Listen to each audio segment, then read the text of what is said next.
प्रिय विद्यार्थियों, मैं डॉक्टर गीताराम शर्मा कल के वीडियो में श्रीमद् भगवद गीता का सामान्य परिचय और परीक्षाओं की दृष्टि के अतिरिक्त श्रीमद् भगवद गीता का जीवन की दृष्टि से, समाज की दृष्टि से, राष्ट्र की दृष्टि से, धर्म, संस्कृति और सांसारिक समस्याओं के समाधान की दृष्टि से क्या क्या महत्व हो सकता है या उसकी क्या प्रासंगिकता हो सकती है, इन सब बातों पर चर्चा हुई थी। अब आपके पाठ्यक्रम में जो श्रीमद् भगवद गीता का द्वितीय अध्याय है, उसका पाठ प्रारंभ करते हैं। देखिए पहला श्लोक। तम तथा कृपयाविष्टं मस्त्रपूर्णाकुलेक्षणं विसीदन्तमिदं वाक्यं उवाच मधुसूदनः। मधुसूदनः उवाच। मधुं सूदयति इति मधुसूदनः। मधु नामक दैत्य का सूदन करने वाले, विनाश करने वाले, वध करने वाले अर्थात भगवान नारायण, भगवान श्री कृष्ण, जो अभी श्री कृष्ण के रूप में हैं। तो भगवान श्री कृष्ण उवाच,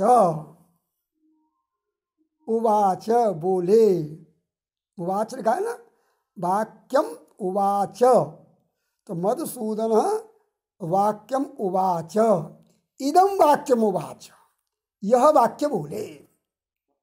मूल पंक्ति है द्वितीय श्लोक के तृतीय और चतुर्थ पाद में, विसीदंतम इदम वाक्यम उवाच मधुसूदन। तो विसीदंतम को अलग कर दीजिए, इदम वाक्यम उवाच, यह वाक्य बोले। कौन बोले? मधुसूदन, श्री कृष्ण बोले। श्री कृष्ण ये वाक्य बोले। वाक्य तो आगे आएगा जो बोले हैं, लेकिन किसको बोले ये इसी श्लोक में है। तम, उसको, किसको? तथा कृपयाविष्टम, इस प्रकार की दीनता से, कृपया, दीनता, हीनता, निराशा, कृपया। प्रथम श्लोक में, प्रथम अध्याय में अर्जुन ने कहा था कि माधव, अपने ही स्वजनों का वध करके अपने ही स्वजनों पर मैं आक्रमण नहीं कर सकता, अपने ही स्वजनों का वध करके मैं पाप का भागी नहीं बन सकता, इसलिए न योत्से माधव, इसलिए माधव मैं ये युद्ध नहीं करूँगा। तो युद्ध के क्षेत्र में आकर के और शांति की बात करने वाला जो अर्जुन है और दीनहीन है, और बड़ी विचित्र स्थिति थी इसके प्रथम अध्याय में।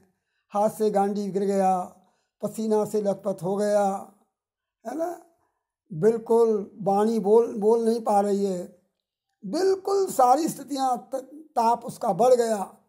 तो दीनता, कृपया, यहाँ पर कृपा शब्द दीनता के लिए है।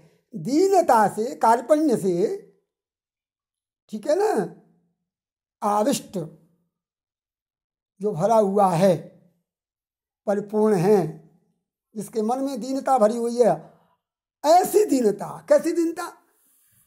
ऐसी दीनता जो प्रथम अध्याय में वर्णित थी, बिल्कुल बेहद बेबसी पैदा करने वाली जो दीनता थी, तो उस प्रकार की दीनता से भरे हुए।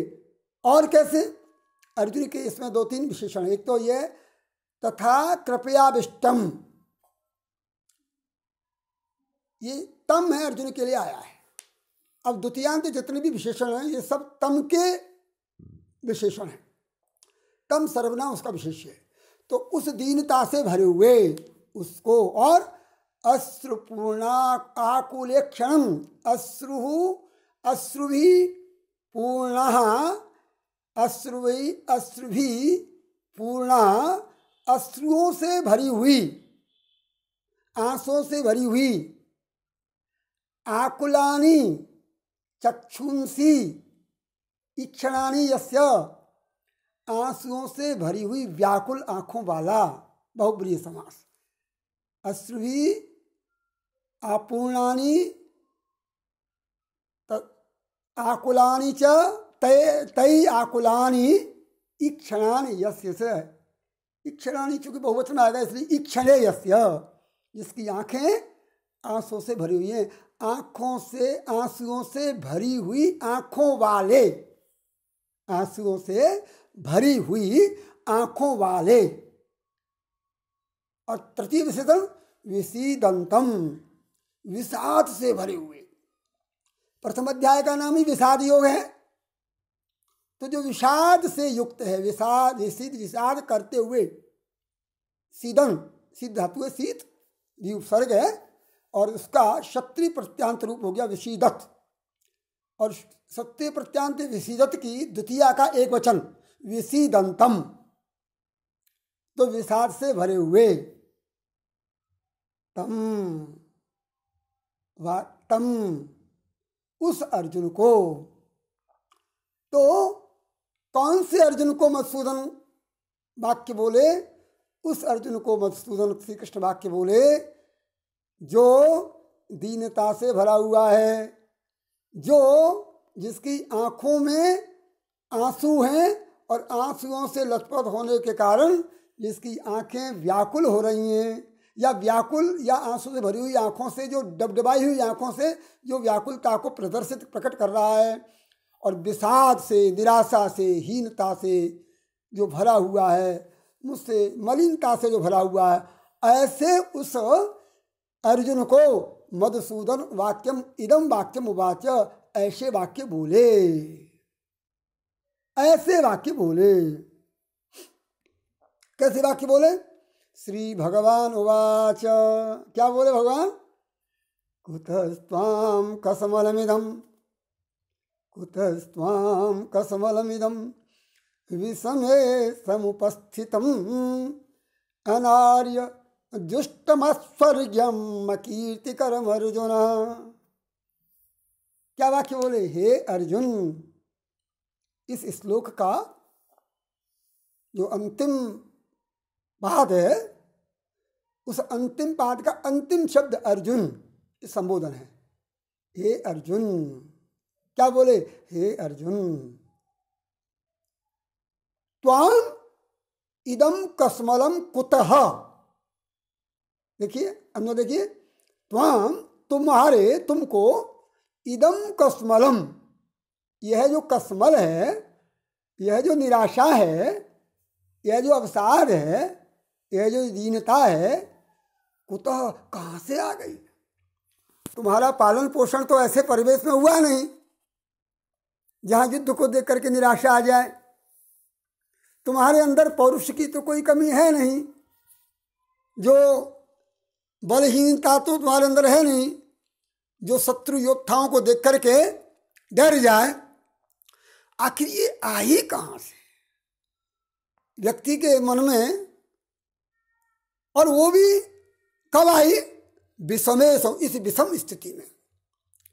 अभी एक योद्धा के लिए युद्ध क्षेत्र में निराशा का भाव आ जाना, ये उसके लिए विषम समय है, ये प्रतिकूल समय नहीं है उसके लिए। शांति की बात के लिए अनुकूलता तभी होती है जब युद्ध से विपरीत कोई बात हो। भोग काल में अगर शांति होती है तो कहने की तो समझ में आती है, लेकिन शांति के लिए, निराशा के लिए, जब तुम्हें उत्साह से भरा हुआ होना चाहिए, उत्साह के लिए अनुकूल स्थिति है युद्ध। और युद्ध के मैदान में अगर निराशा आ जाए तो ये विषम स्थिति है। तो इस विषम परिस्थिति में, मतलब युद्ध के समय पर जहाँ पर उत्साह की आवश्यकता थी, इस विषम परिस्थिति में तुम्हारे मन में ये कसमल, ये निराशा, ये अवसाद, ये इस प्रकार का मोह अपने प्रति और अपनों के प्रति कुतः, कहाँ से आ गया?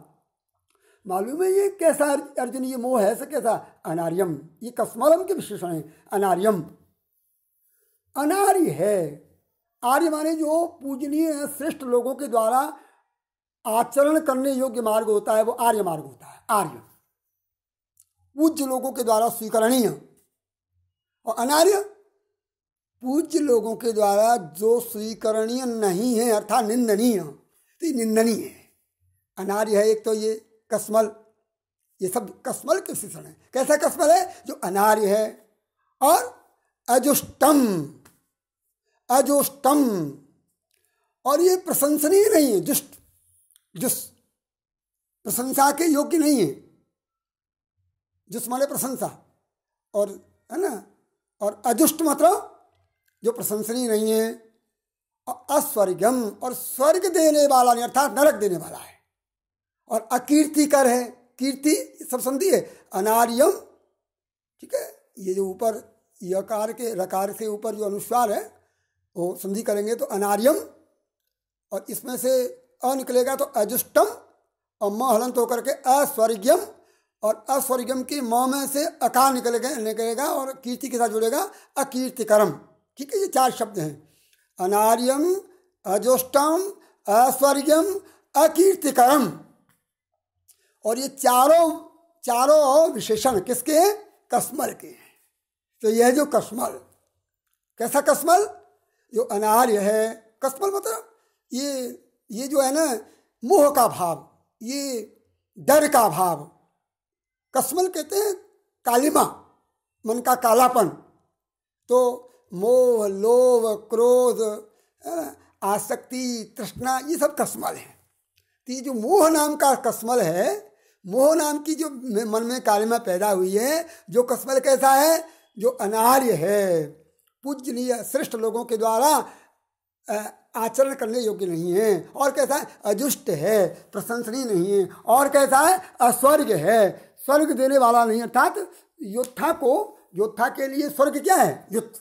योद्धा के लिए युद्ध ही स्वर्ग है। चाहे उसमें वो वीर गति को प्राप्त करे तो भी वो स्वर्ग वही है। तो और जो योद्धा युद्ध से पलायन करता है वो अस्वर्ग है, तो वो नरक देने वाला है और अकीर्तिकर है और अपयश देने वाला है।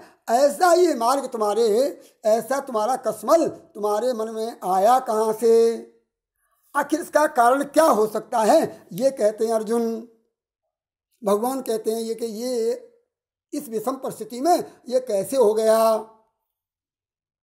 क्लैव्यम्मास्म गमः पार्थ, क्लैव्यम्मास्म गमः पार्थ, नैतत्त्वय्युपपद्यते क्षुद्रं हृदय दौर्बल्यं त्यक्तोत्तिष्ठ परन्तप। अब फिर इसमें संबोधन, परन्तप, हे परान तापयति परान तपते इति परन्तपः।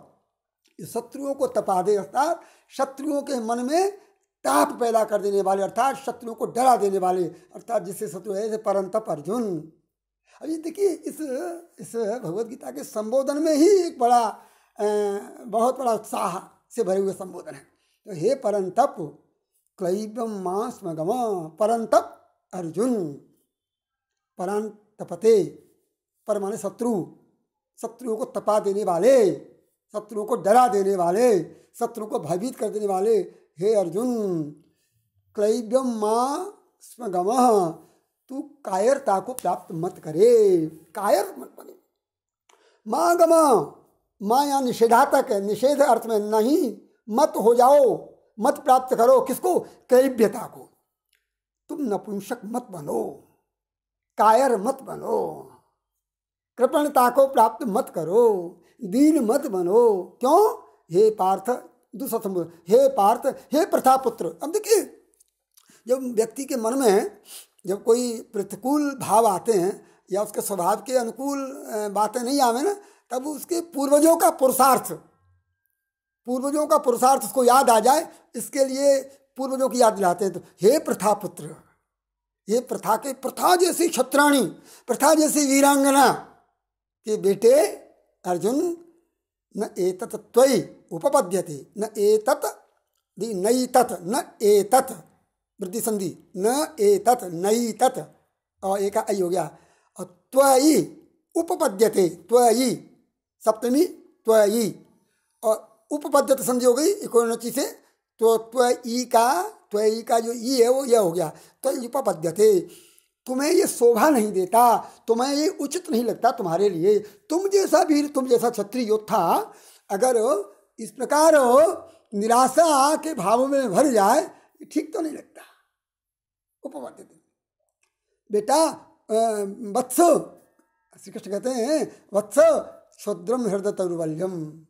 अरे मेरे मित्र, हे पार्थ, हे परंतप, ये हृदय की दुर्बलता, ये जो हृदय की तुच्छ दुर्बलता है ना, क्षुद्रम हृदय दौर्बल्यम, हृदय की इस तुच्छ दुर्बलता को, हृदय की इस कमजोरी को त्यक्त्वा, त्याग करके, त्यज धातु में कत्वा प्रत्यय लगा दिया, त्यक्त्वा त्याग करके, उत्तिष्ठ युद्ध के लिए तैयार हो जा, खड़ा हो जा, तो युद्ध के लिए खड़ा हो जा, इस दुर्बलता को छोड़ दे।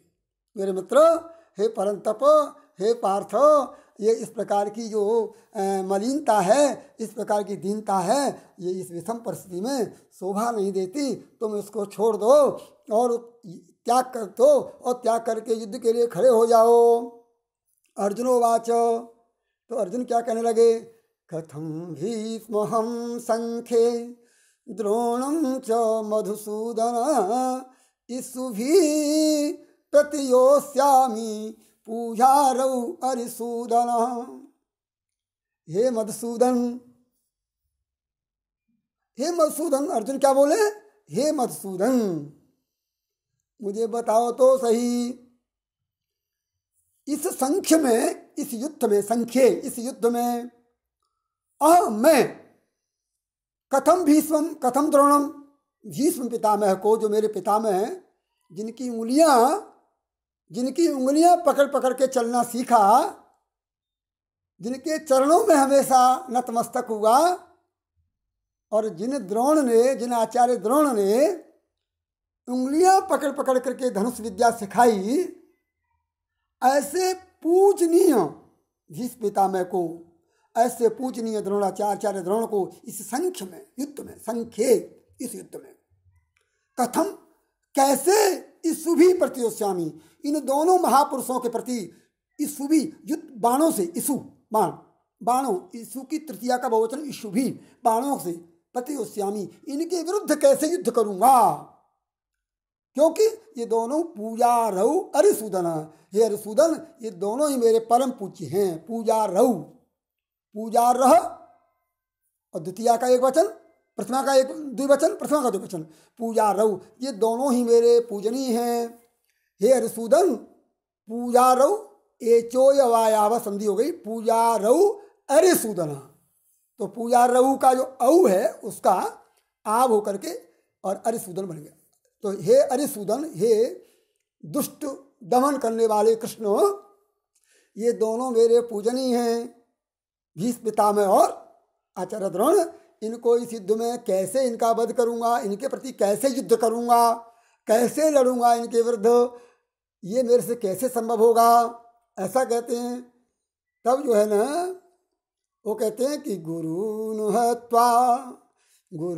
हत्वा हिमानुभावा श्रेयो भोक्तुं भक्ष्यमपि हलोके हत्वार्थ कामा तु गुरूनिहैव भुंजीय भोगान् रुधिर प्रदग्धान्। कहते हैं हे अर्जुन, हे कृष्ण, अर्जुन कहते हैं हे कृष्ण, इन महानुभावान, इन महान तेजस्वी गुरून, अब ये गुरून में न हलंत है, द्वितीया का बहुवचन, गुरून अहत्वा, गुरून में न के बाद में जो न को हलंत करके और जो अ निकलेगा तो हत्वा के साथ जुड़ हो जाएगा अहत्वा।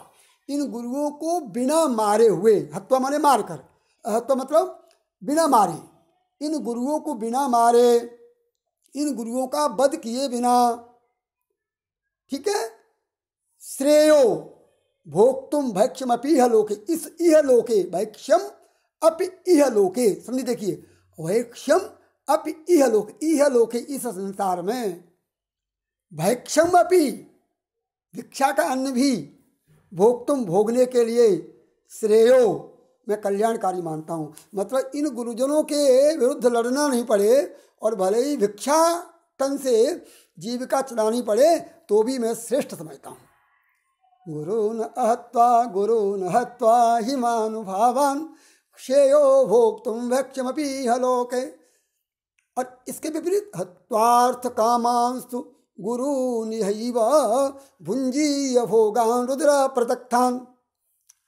और इनको मारकर, एक रास्ता तो इनको बिना मारे हुए भले ही मुझे भिक्षा के अन्न से अपना जीवन यापन करना पड़े, एक तो इसको मैं कल्याणकार समझता हूँ। और इसके विपरीत हत्वार्थ, इनको मार करके गुरुओं को, इन गुरुओं को मार करके यही इसी संसार में अर्थ और काम, इन पुरुषार्थों को भोगूं, मनमानी संपत्तियां, मनमानी कामनाओं का भोग मैं करूं, तो उनको वो भुंजी यभोगा रुद्र प्रदत्तान। इन गुरुओं को मार करके भी इस लोक में मेरे लिए ये जो भोग होंगे अर्थ और काम, वो रुधिर से सने हुए होंगे। रुधिर से सने हुए खून, भोगान, ये भोग अर्थ और काम के रूप में, रुधिर प्रदत्तान, खून से सने हुए इन अर्थ और काम भोगों को, है ना, भोगों को मैं बिल्कुल भी प्रदग्धान, जला देने वाले इन लोगों को भुंजी, भोगना, एक तो ये मार्ग। और दूसरा, इनको बिना मारे हुए मुझे और संसार में भिक्षाटन करके भी जीवन यापन करना पड़े, दूसरा मार्ग ये।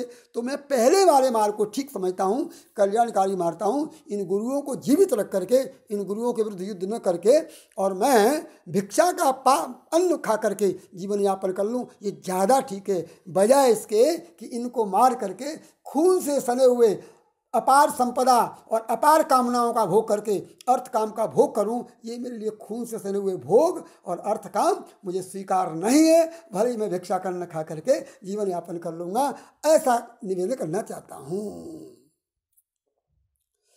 और रही बात युद्ध की, तो हे माधव, अभी तो हमको यही नहीं पता है, जहाँ तक युद्ध की बात है तो न च एतद् विद्म कतरन्नो गरीयो यदि वा जयेम यदि वा नो जयेयु याने भक्त्वा न जीविषाम स्तेव स्थिता प्रमुखे धार्तराष्ट्रः। कहते हैं कृष्ण, कहते हैं अर्जुन, हे कृष्ण, न च एतद् विद्म, न च एतद् विद्म, समझिए, न च एतद् विद्म, हम यह नहीं जानते, कतरन्न गरीय, न कतरन नो है ना, तो कतरत न विसर्ग का हुआ हो गया, कतरन न गरीय, हमारे लिए क्या श्रेष्ठ है, हमारे लिए कल्याण का रास्ता कौन सा है।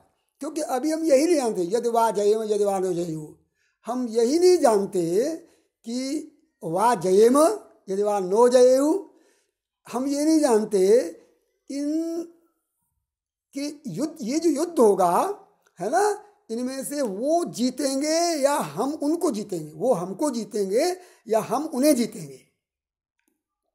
ठीक है, इसलिए युद्ध करें न करें, जैसे इस मार्ग का निर्णय करने से पहले कम से कम ये तो पता रहना चाहिए कि युद्ध करें किसके लिए।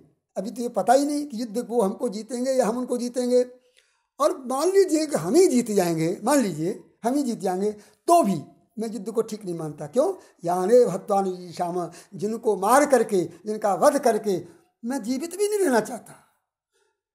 ते वस्तुतः प्रमुख धृतराष्ट्र, वही धृतराष्ट्र के पुत्र। बात पहले श्लोक में तो आचार्य द्रोण और भीष्म पितामह की थी। और इसमें जिन कौरवों की बात आप कर रहे हो, उन कौरवों को मारने में, उन कौरवों के वध में भी मेरी कोई रुचि नहीं है। क्यों?